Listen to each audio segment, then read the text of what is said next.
Ever wonder if your thoughts are really private? What if there was a visible, measurable signal that showed exactly how hard your brain was working from one second to the next? Well, today, we're diving into the hidden connection between your mind and your eyes. So let me ask you straight up, can your eyes actually reveal how hard you're thinking? I mean, really betray you when you're deep in thought? According to the incredible work of Nobel laureate Daniel Kahneman, the answer is a big, resounding yes. All right, let's not just talk about this, let's actually feel it. I'm going to give you a quick little test. It's called the Add One task, and it's super simple. I'll say a 4-digit number, and all you have to do is add 1 to each individual digit and say the new number out loud. Ready? Let's do it. The number is 5294. Go ahead, what's the answer? The answer is 6:30:05. But hey, whether you got it right or not isn't really the point. I want you to focus on that feeling, that brief moment of strain and focus, that little mental crunch. That is precisely the feeling we're investigating today. So that feeling of mental effort you just had, how in the world do you even begin to measure something so internal? Well, that's the very question that kicked off a scientific hunt for a real physical sign of thinking, a literal window into the mind. And the story really gets going back in the 1960s with a psychologist named Eckhart Hess. He noticed something kind of interesting about his wife. Her pupils would get bigger, they'd dilate, whenever she looked at beautiful pictures of nature. And this sparked a huge idea. What if our pupils react to more than just light? What if they react to our thoughts and feelings? Hess's big idea was that our pupils are a window into mental effort, and this totally caught the attention of a young Daniel Kahneman. So in the 70s, he and his colleague Jackson Beatty designed these brilliant experiments that basically created a whole new field of study with a very fancy name: cognitive pupillometry. Okay, so let's get into the nitty-gritty. How did they actually measure mental effort? Well, it turns out a tiny, involuntary muscle in your eye tells a surprisingly big story about what's happening inside your brain. What Kahneman and Beatty found was this remarkably consistent pattern.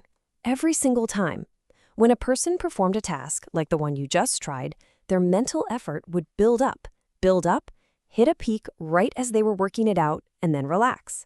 And their pupils, they mirrored that journey perfectly, creating this clear, inverted V shape. But here is where it gets really, really fascinating. The amount of dilation is directly tied to how hard the task is. Just trying to remember a phone number, your pupils dilate a little bit. That add 1 task we did, a bigger dilation. But an add 3 task, where you have to add 3 to each digit, whoa, that pushed people to their absolute limit, and you could see it clear as day in their eyes. And we are not talking about some tiny little flicker that you need a microscope to see. We're talking about a massive 50% increase in the area of the pupil during the toughest mental tasks. That is a huge, undeniable physical sign that your brain is firing on all cylinders. This next part is just an amazing story that shows how accurate this all was. The researchers could watch a projection of a person's pupil from down the hall, and they knew the exact second a person gave up on a hard problem because the pupil would instantly shrink. So they'd get on the intercom and ask, "Why did you stop?" And the startled participant would reply, "How did you know?" Their answer, "We have a window to your soul." Now, this intense pupil dilating focus is obviously super powerful, but it comes at a cost. There's a steep price to pay for our attention, and that brings us to the very real limits of our minds. This whole thing led Kahneman to a eureka moment. He realized the tasks they were studying, these intense mental sprints like the add 3 task, are exceptions.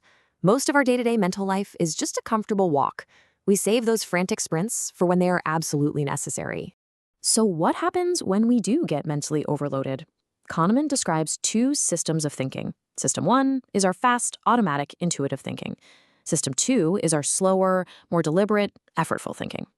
When System 2 is pushed to its limit, it doesn't just shut down like a tripped circuit breaker. No, it's smarter than that. It makes a strategic choice. It protects the most important task and just lets go of everything else. And how much does it let go of? Get this. In one experiment, when participants' mental effort was at its absolute peak, nearly half of them failed to see the letter K when it was flashed directly in their line of sight. They became effectively blind to anything outside their narrow focus. So what kind of tasks trigger this mental sprint? Well, it's basically anything our fast automatic System 1 can't handle on its own. We're talking about comparing two smartphones on a dozen different features, or trying to break a long-standing habit. These are the moments that demand our full, undivided, pupil-dilating attention. And all of this leads us to a fundamental principle that governs pretty much everything our minds do. It's like a core operating instruction for our brains. It's called the law of least effort. And the idea is really simple. Our brains are designed to be efficient.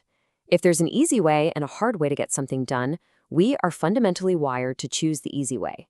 Effort is a cost, and laziness, in a way, is built deep into our nature.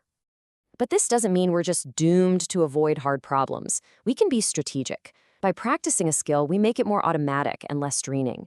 And we can use a technique called chunking, breaking a huge, intimidating project into smaller, manageable steps. This is how we can work with our brain's natural tendency, not against it.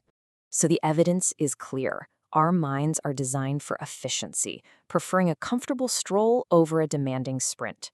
We can literally see the cost of hard thinking in our own eyes. And that leaves us with a crucial question to ask ourselves. Knowing that a mental sprint is so costly, how will you choose to spend that precious energy?